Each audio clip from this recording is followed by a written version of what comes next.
ರೈತ ಇರದ ನಾಡೇ ಇಲ್ಲ, ರೈತ ಬೆಳೆದ ಬೆಳೆ ತಿನ್ನದವರೇ ಇಲ್ಲ. ರೈತ ಎಂದು ಸ್ವಾರ್ಥಿ ಅಲ್ಲ, ತನಗೆ ಮಾತ್ರ ಎಂದವನು ಬೆಳೆಯುವುದಿಲ್ಲ. ಬೆಳಗಾವಿ ಜಿಲ್ಲೆಯ ಮೂಡಲ್ಗಿ ತಾಲೂಕಿನ ಅರಳಿಮಟ್ಟಿ ಗ್ರಾಮದ ಶಿವಾನಂದ ಮಲ್ಲಪ್ಪ ಬ್ಯಾಳಿ ಇವರ ಜಮೀನಿಗೆ ನೀರು ನುಗ್ಗಿದೆ. 2 ಎಕರೆ ಟೊಮೆಟೊ, 1 ಎಕರೆ ಬದನೆಕಾಯಿ, ಘಟಪ್ರಭಾ ನದಿ ಮತ್ತು ಹಿರಣ್ಯಕೇಶಿ ನದಿಯ ನೀರಿನಿಂದ ಬೆಳೆಯೆಲ್ಲ ಹಾನಿಯಾಗಿದೆ. ಹೊಲದಲ್ಲಿ ನೀರು ನುಗ್ಗಿದ್ರಿಂದ ಸಂಪೂರ್ಣ ಹೊಲವು ಜಲಾವೃತಗೊಂಡಿದೆ. ಭೀಮವಾದ ವಾಹಿನಿ ಮುಖಾಂತರ ರಾಜ್ಯ ಸರ್ಕಾರಕ್ಕೆ ಈ ಬಡ ರೈತನಿಗೆ ಏನಾದರೂ ಪರಿಹಾರ ದೊರಕಿಸಿಕೊಡಬೇಕೆಂದು ತಮ್ಮಲ್ಲಿ ವಿನಂತಿಸಿಕೊಳ್ಳುತ್ತೇವೆ.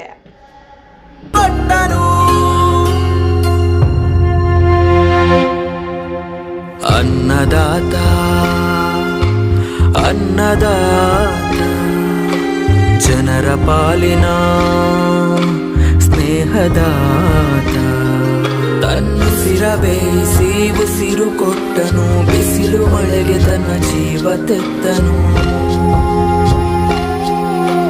ನೀರು ಇಲ್ಲದೆ ನೆರಳು ಇಲ್ಲದೆ ಬೆಳೆಗೆ ಕಾಯುತ್ತಾ ಸೂರು ಬಿಟ್ಟನು.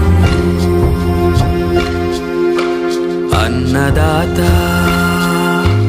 ಅನ್ನದಾತ ನಮಗೆ ನೀವೇ ದೇವದೂತ. ನಿಸ್ವಾರ್ಥ ಸೇವಿನಿ ಶ್ರಮದ ಯೋಗಿನಿ, ಭೂಮಿ ಬಿತ್ತುವ ಮಹಾನ್ ಜ್ಞಾನಿನಿ.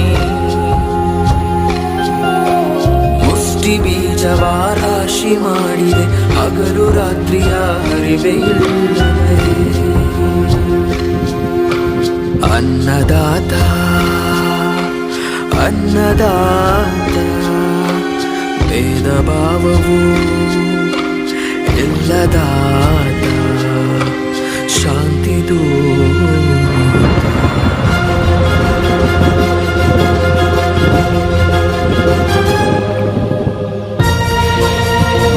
ಬೆಳಗಾವಿ ಜಿಲ್ಲೆಯ ಮೂಡಲ್ಗಿ ತಾಲೂಕಿನ ಅರಳಿಮಟ್ಟಿ ಗ್ರಾಮದಿಂದ ನಾನು ಶಿವಾನಂದ ಮಲ್ಲಪ್ಪ ಬ್ಯಾಳಿ ಮಾತಾಡೋದು. ನಮ್ಮ ತೋಟದಲ್ಲಿ 3 ಎಕರೆಯಲ್ಲಿ 2 ಎಕರೆ ಟೊಮೆಟೊ, 1 ಎಕರೆ ಬದನೆ. ಹೀಗಾಗಿ ನಮ್ಮಲ್ಲಿ ಮಳೆ ಪ್ರವಾಹದಿಂದ ಮಹಾರಾಷ್ಟ್ರದಿಂದ ಭಯಂಕರ ಮಳೆ ಆಗ್ತಾ ಇದ್ದಂತ, ಹೀಗಾಗಿ ನಮ್ಮ ಘಟಪ್ರಭಾ ನದಿಗೆ ನೀರು ಭಾಳ ಜಾಸ್ತಿ ಆಗಿದೆ. ಹೀಗಾಗಿ ನಮ್ಮ 3 ಎಕರೆ ತೋಟದಲ್ಲಿ ಜಲಪ್ರವಾಹ ಆಗಿದೆ. ನಾವು ಸಾಲ ಸೋಲ ಮಾಡಿ ಲಕ್ಷಾಂತರ ಅಮೌಂಟ್ ಹಾಕಿ ನಾವು ಬೆಳೆಯೆಲ್ಲ ಬೆಳೆದ ಕಾರಣಕ್ಕಾಗಿ ಈ ಸಲ ಪ್ರವಾಹ ಬಂದಿದ್ದಂತ ಇವಾಗ ನಾವು ಕಟಿಂಗ್ ಮಾಡಿದ್ವಿ, 5 ರಿಂದ 6 ಸಲ ಕಟಿಂಗ್ ಮಾಡಿದ್ದೇವೆ. ಕಟಿಂಗ್ ಆಗಿ ಹೀಗಾಗಿ ಇನ್ನೂ ನಮ್ಮ ಟೊಮೆಟೊ ಇವಾಗ ರೇಟು 1000, 1200, 1000 ರೂಪಾಯಿ ಸಿಗ್ತಿತ್ತು. ಹೀಗಾಗಿ ನಾವು ಹಿಂಗೆ ಯಾಕೆಂದರೆ ಎಲ್ಲ ನಮ್ಗೆ ಸಂಪೂರ್ಣವಾಗಿ ಎಲ್ಲ ಸರ್ವನಾಶ ಆಗಿದೆ 3 ಎಕರೆಯಲ್ಲಿ. ವಾಸಲ ನಾನು ಟೊಮೆಟೊ ಇದು ಬದನೆ ಗಿಡ ಮಾಡಿದೆ. ಬದನೆ ಗಿಡದ ಪರಿಹಾರ ಏನೂ ಬರಲಿಲ್ಲ. ವಾಸಲೆ ಬೇಸಿಗೆಯಲ್ಲಿ ನಮ್ಮ ಬೋರೆಲ್ಲ ಪಂಪ್ಸೆಟ್ ಎಲ್ಲ ಕಟ್ಟಾದ ಕಾರಣಕ್ಕಾಗಿ ಯಾವುದೂ ಏನೂ ಒಂದು ಬರಿಗಾಲ ಒಂದು ರೂಪಾಯಿ ಪರಿಹಾರ ಏನೂ ಸಿಕ್ಕಿಲ್ಲ ನಮಗೆ. ಹೀಗಾಗಿ ಸರ್ಕಾರಕ್ಕೆ ಮನವಿ ಮಾಡುತ್ತೇನೆಂದರೆ ನಾನು ದಯವಿಟ್ಟು ತಮ್ಮಲ್ಲಿ ವಿನಂತಿ ಮಾಡುತ್ತಿದ್ದೇನೆ. ನಮಸ್ಕಾರ.